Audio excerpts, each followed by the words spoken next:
Plasma star ವೆಸಲ್ನ ಕೊಲ್ಲೋದಕ್ಕೆ 2 ಗುಂಪು ತಯಾರಾಗಿರುತ್ತೆ. ಅದರಲ್ಲೂ ಒಂದು ಕ್ಯೂ ಗುಂಪು, ಇನ್ನೊಂದು ಸ್ಟಾರ್ ರಿಲಿಜಿಯಸ್ ಗುಂಪು. ಮೊದಲು ಕ್ಯೂ ಗುಂಪು ಪ್ಲಾಸ್ಮಾ ಮೇಲೆ ದಾಳಿ ಮಾಡಿ ಮೇಲಿಂದ ಕೆಳಗೆಸಿತಾರೆ. ಸರಿಯಾದ ಸಮಯಕ್ಕೆ ಜಡೆ ಅಲ್ಲಿದ್ದರಿಂದ ಪ್ಲಾಸ್ಮಾನ ಕಾಪಾಡ್ತಾನೆ. ಗೋಜಾನ ಒಬ್ಬ ವ್ಯಕ್ತಿ ಜಗಳ ಕರೀತಾನೆ ಅಂತ ಹೇಳಿ ಎಪಿಸೋಡ್ ಮುಗಿಸಿದ್ವಿ. ಮುಂದೇನಾಗತ್ತೆ ಅಂತ ಈ ವಿಡಿಯೋದಲ್ಲಿ ನೋಡೋಣ. ಇವತ್ತು ನಾವು ನೋಡ್ತಿರೋದು ಜುಜುಟ್ಸು ಕೈಸೆನ್ 2ನೇ ಸೀಸನ್ನ 2ನೇ ಎಪಿಸೋಡ್. ಈ ಎಪಿಸೋಡ್ ಆರಂಭದಲ್ಲಿ ಜಡೆ ಪ್ಲಾಸ್ಮಾನ ಕಾಪಾಡಿ ಸೋಫಾ ಮೇಲೆ ಮಲಗಿಸಿರ್ತಾನೆ. ಪ್ಲಾಸ್ಮಾ ಹುಡುಗಿ ನೆಮ್ಮದಿಯಾಗಿ ಸುತ್ತಲೂ ಏನ್ ನಡೀತಿದೆ ಅಂತ ಗೊತ್ತಿಲ್ಲದೆ ಮಲಗಿರ್ತಾಳೆ. ಜಡೆ ಕ್ಯೂ ಗುಂಪಿನ ಕರ್ಸ್ ಯೂಸರ್ನ ಜಂತು ಮೂಲಕ ಬಂದ್ಸಿಟ್ಟಿರ್ತಾನೆ. ಆ ವ್ಯಕ್ತಿ, ಸರ್ ನನ್ನ ಬಿಟ್ಬಿಡಿ, ನಾನು ನಮ್ಮೂರ್ಗೆ ಹೋಗಿ ವ್ಯವಸಾಯ ಮಾಡ್ಕೊಂಡು ಜೀವನ ಮಾಡ್ತೀನಿ, ಇನ್ನೊಂದ್ಸತಿ ಇಲ್ಲಿಗೆ ಬರೋದೇ ಇಲ್ಲ ಅಂತ ಹೇಳ್ತಾನೆ. ಅದೆಂಗಪ್ಪ, ಒಬ್ಬ ಕರ್ಸ್ ಯೂಸರು ವ್ಯವಸಾಯ ಮಾಡ್ತಾನೆ, ಅವ್ನು ಯುಗ ಹೊರಟಾಗಲ್ವಾ, ಯಾಕೆ ಸುಮ್ಮನೆ ಡೌ ಮಾಡ್ತಿದ್ಯಾ ಅಂತ ಜಡೆ ಕೇಳ್ತಾನೆ. ನೀನು ನನ್ನ ಬೇಕಾದ್ರೂ ಹೊಡಿಬೋದು, ಆದ್ರೆ ನಮ್ಮ ಬಾಸ್ನ ಮುಟ್ಟಕ್ಕಾಗಲ್ಲ, ಅವ್ರೇನಾದ್ರು ಬಂದ್ರೆ ನಿಮ್ ನೋಡ್ದು ಪುಡಿ ಮಾಡಾಕ್ತಾರೆ ಅಂತ ಹೇಳ್ತಾನೆ. ಆ ಬೋಯರ್ನಾಗ್ಲೇ ಗೋಜೋ ಹೊಡೆದಾಕಿರೋ ಫೋಟೋ ಜಡೆಗೆ ಕಳಿಸಿರ್ತಾನೆ. ಅದು ನೋಡಿದ ತಕ್ಷಣ ಅಯ್ಯೋ ನಮ್ಮ ಬಾಸ್ನ ಯಾರು ಹಿಂಗ್ ಹೊಡೆದಿದ್ದು ಅಂತ ಕರ್ಸ್ ಯೂಸರ್ ಶಾಕ್ ಆಗ್ತಾನೆ. ಇನ್ನೊಂದ್ ಕಡೆ ಎಪಿಸೋಡ್ ಕೊನೆಯಲ್ಲಿ ತೋರಿಸಿದ್ರಲ್ಲ ಫುಶಿಗ್ರೋ ಬೋಟ್ ರೇಸಿಂಗ್ ಅಲ್ಲಿ ಜೂಜಾಡ್ತಾ ಕೂತಿರ್ತಾನೆ. ಅಲ್ಲಿಗೆ ಏಜೆಂಟ್ ಬರ್ತಾನೆ. ಪ್ಲಾಸ್ಮಾ ವೆಸಲ್ನ ಕೊಲ್ಲಕ್ಕೆ 2 ಗುಂಪು ಹೊಂಚಾಗ್ತಾ ಇದೆ ಅಂತ ಹೇಳಿದೆ. ಒಂದು ಕ್ಯೂ ಗುಂಪು, ಇನ್ನೊಂದು ರಿಲಿಜಿಯಸ್ ಗುಂಪು. ಕ್ಯೂ ಗುಂಪ್ನ ಆಗ್ಲೇ ಹೊಡೆದಾಕಿದ್ದಾರೆ. ಈ ರಿಲಿಜಿಯಸ್ ಗುಂಪು ಡೈರೆಕ್ಟ್ ಆಗಿ ಫೈಟ್ ಮಾಡದೆ ಒಂದು ಏಜೆನ್ಸಿಗೆ ಪ್ಲಾಸ್ಮಾ ಹುಡುಗಿನ ಕೊಲ್ಲೋಕೆ ಕೆಲಸ ಕೊಟ್ಟಿರ್ತಾರೆ. ಆ ಕೆಲಸದ ಏಜೆಂಟ್ ಈ ವ್ಯಕ್ತಿ. ಅವನು ಬಂದವನೇ, ಯಾಕೋ ಇರೋ ಬರೋ ದುಡ್ಡನ್ನೆಲ್ಲ ಈ ಜೂಜಿಗೆ ಕಟ್ಟಿದ್ಯಾ, ಹೆಂಗಿದ್ರು ಸೋಲ್ತೀಯಾ ಅಂತ ಹೇಳ್ತಾನೆ. ಇಲ್ಲಪ್ಪ, ಈ ಸರಿ ತುಂಬಾ ಪ್ಲಾನ್ ಮಾಡಿ ಕಟ್ಟಿದ್ದೀನಿ, ಪಕ್ಕ ವಿನ್ ಆಗದೆ ಅಂತ ಫುಶಿಗ್ರೋ ಹೇಳ್ತಾನೆ. ಅವ್ನು ಹಂಗೆ ಹೇಳೋಕ್ಕೂ ಸರಿಯಾಗಿ ಅಲ್ಲಿ ತನಕ ಮುಂದೆ ಹೋಗ್ತಿದ್ದ ಬೋಟು ಹಿಂದಾಗತ್ತೆ. ನಿನಗೆ ಲಕ್ಕೆ ಇಲ್ಲ ಬಿಡು. ಸರಿ, ನಾನು ನಿನ್ ಕೊಟ್ಟಿರೋ ಕೆಲಸ ಏನಾಯ್ತು ಅಂತ ಏಜೆಂಟ್ ಕೇಳ್ತಾನೆ. ನೋಡು, ಸುಮಾರು 100 ವರ್ಷಗಳಾದ್ಮೇಲೆ 6i ಮತ್ತೆ ಲಿಮಿಟ್ಲೆಸ್ ಟೆಕ್ನಿಕ್ ಇರೋ ಹುಡುಗ ಗೋಜೋ ಜನಾಂಗದಲ್ಲಿ ಹುಟ್ಟಿದಾನೆ. ಅವನ ಶಕ್ತಿ ಏನು ಅಂತ ನಿಂಗೆ ಗೊತ್ತಿಲ್ಲ. ಅವನಿರೋ ತನಕ ಪ್ಲಾಸ್ಮಾನ ಮುಟ್ಟಕ್ಕಾಗಲ್ಲ. ಅವನನ್ನ ಸುಸ್ತು ಮಾಡಿಸಿ ಕೆಲಸ ಮುಗಿಸ್ಬೇಕು ಅಂತ ಫುಶಿಗ್ರೋ ಹೇಳ್ತಾನೆ. ಏನೋ ಮಾಡು, ನಿನ್ ಮಗ ಮೆಗುಮಿ ಹೇಗಿದ್ದಾನೆ ಅಂತ ಏಜೆಂಟ್ ಕೇಳ್ತಾನೆ. ಯಾರು ಮೆಗುಮಿ ಅನ್ನೋ ರೀತಿ ಫುಶಿಗ್ರೋ ನಾಟಕ ಮಾಡ್ತಾನೆ. ಇವನೇ ಅನ್ಸುತ್ತೆ ಮೆಗುಮಿ ಫುಶಿಗ್ರೋ ಡ್ಯಾಡಿ. ಬಡ್ಡಿ ಮಗ, ಸ್ವಂತ ಮಗನ್ನೇ ಜೆನಿನ್ ಜನಾಂಗಕ್ಕೆ ಮಾರ್ದವನು. ಅಲ್ಲಿ ಹಂಗೆ ಕಟ್ ಮಾಡಿ ಅಪಾರ್ಟ್ಮೆಂಟ್ ಒಳಗೆ ಏನ್ ನಡೀತಿದೆ ಅಂತ ನೋಡೋಣ. ಗೋಜೋ ಪ್ಲಾಸ್ಮಾ ವೆಸಲ್ನ ಕೈ ಮೇಲೆ ಎತ್ಕೊಂಡು ನಿಂತಿರ್ತಾನೆ. ಇಷ್ಟೊಂದು ಮೂರ್ಛೆ ತಪ್ಪಿದ ಪ್ಲಾಸ್ಮಾ ಹುಡುಗಿ ಸಡನ್ ಆಗಿ ಎದ್ದಾಳ್ತಾಳೆ. ಸುತ್ತಲೂ ಏನ್ ನಡೀತಿದೆ ಅಂತ ಗೊತ್ತಾಗೋದಿಲ್ಲ. ತುಂಬಾ ಕನ್ಫ್ಯೂಸ್ ಅಲ್ಲಿ ಇರ್ತಾಳೆ. ಗೋಜೋ ಮತ್ತೆ ಜಡೆ ಕೊಲ್ಲಕ್ ಬಂದಿದ್ದಾರೆ ಅಂತ ಅನ್ಕೊಂಡು ಗೋಜೋ ನೋಡ್ದು ಆ ಕಡೆ ಜಿಗಿದಾಡ್ತಾಳೆ. ಏನೋ ನನ್ನ ಮಕ್ಕಳ ನನ್ನ ಮರ್ಡರ್ ಮಾಡಕ್ ಬಂದಿದ್ದೀರೇನೋ, ಒಬ್ಬೊಬ್ಬರನ್ನು ಸುಮ್ಮನೆ ಬಿಡಲ್ಲ, ಸಾಯಿಸಾಕ್ಬಿಡ್ತೀನಿ ಅಂತ ಹೇಳ್ತಾಳೆ. ಜಡೆ ಮುಂದೆ ಬಂದು ಸಮಾಧಾನ ಮಾಡ್ತಾನೆ. ಆದ್ರೂ ಪ್ಲಾಸ್ಮಾ ಹುಡುಗಿ ಹಿಂದೆ ಎಗರಾಡ್ತಾಳೆ. ಮಾಮ, ಇದು ಸರಿಯಾಗಲ್ಲ, ಬಾ ಅಂತ ಇಬ್ರು ಪ್ಲಾಸ್ಮಾ ಕೈಕಾಲನ್ನ ಎಳ್ದಿಟ್ಕೊಂತಾರೆ. ಪ್ಲಾಸ್ಮಾ ಕೂಗ್ತಾಳೆ. ಅಲ್ಲಿಗೆ ಇನ್ನೊಂದು ಹೊಸ ಕ್ಯಾರೆಕ್ಟರ್ ಬರುತ್ತೆ, ಕುರೋಹಿ ಅಂತ. ಈ ಕುರೋಹಿನೇ ಪ್ಲಾಸ್ಮಾ ಹುಡುಗಿನ ಸಮಾಧಾನ ಮಾಡ್ತಾಳೆ. ಕುರೋಹಿ, ಏನಿದು, ಯಾವ್ದ್ರ ಮೇಲೋ ಬರ್ತಾ ಇದೆಯಾ ಅಂತ ಪ್ಲಾಸ್ಮಾ ಹುಡುಗಿ ಕೇಳ್ತಾಳೆ. ಈ ಜಂತುನ ಇವರೇ ಕೊಟ್ಟಿದ್ದು ಅಂತ ಜಡೆನ್ ತೋರಿಸ್ತಾಳೆ. ಜಡೆ, ಇದು ಕರ್ಸ್ ಮ್ಯಾನಿಪುಲೇಷನ್ ಟೆಕ್ನಿಕ್.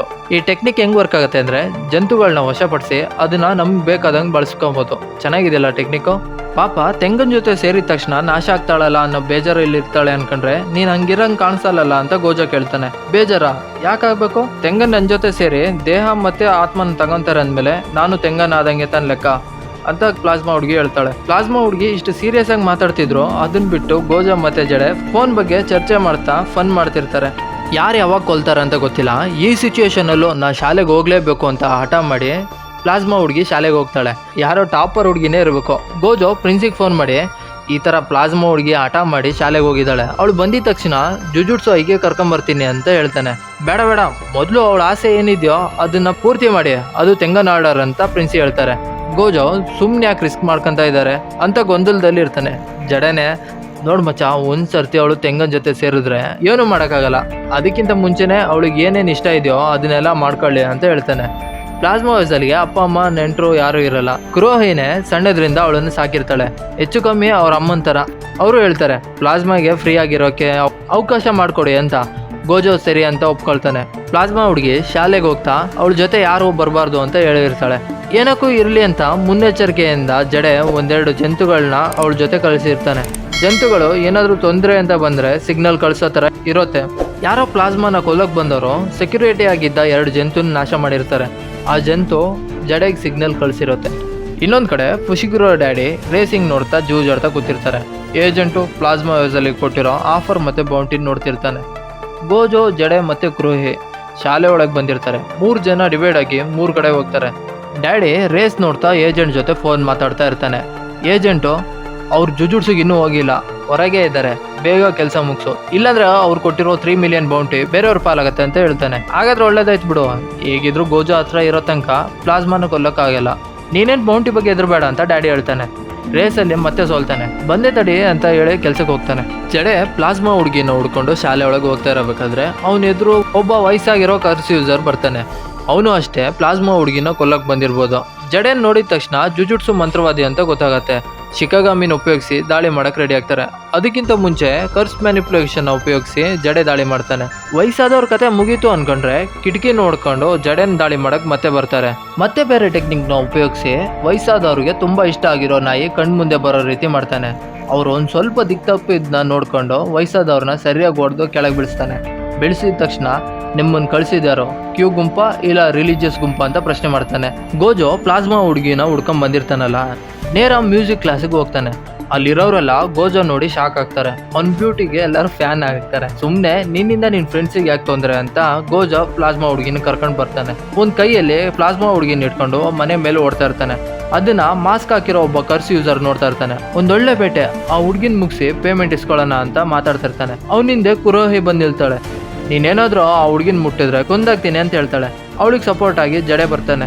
ಪರವಾಗಿಲ್ಲ, ತುಂಬಾ ಚೆನ್ನಾಗಿ ಫೈಟ್ ಮಾಡ್ತೀಯ ಅಂತ ಕುರೋಹಿಗೆ ಹೇಳ್ತಾನೆ.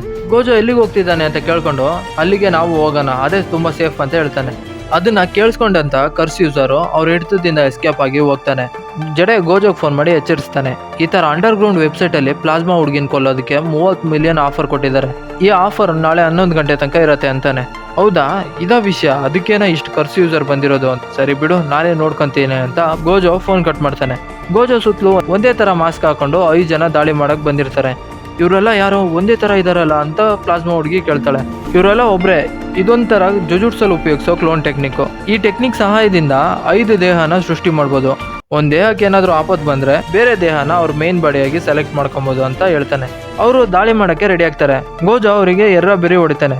ಹಂಗ್ ಹೊಡೆಯಬೇಕಾದ್ರೆ ಗೋಜೋ ರೆಡ್ ಟೆಕ್ನಿಕ್ ಇದೆಯಲ್ಲ, ಅದೇ ಸೀಸನ್ 1 ಬೆಂಕಿ ಮೇಲೆ ಉಪಯೋಗಿಸಿರ್ತಾನಲ್ಲ, ಆ ಟೆಕ್ನಿಕ್ ನ ಉಪಯೋಗಿಸಕ್ ನೋಡ್ತಾನೆ. ಆದ್ರೆ ಇದು ಫ್ಲಾಶ್ ಬ್ಯಾಕ್ ಆಗಿರೋದ್ರಿಂದ ಅವ್ನು ಇನ್ನೂ ಆ ಟೆಕ್ನಿಕ್ ನ ಪೂರ್ತಿ ಕಲ್ತಿರಲ್ಲ.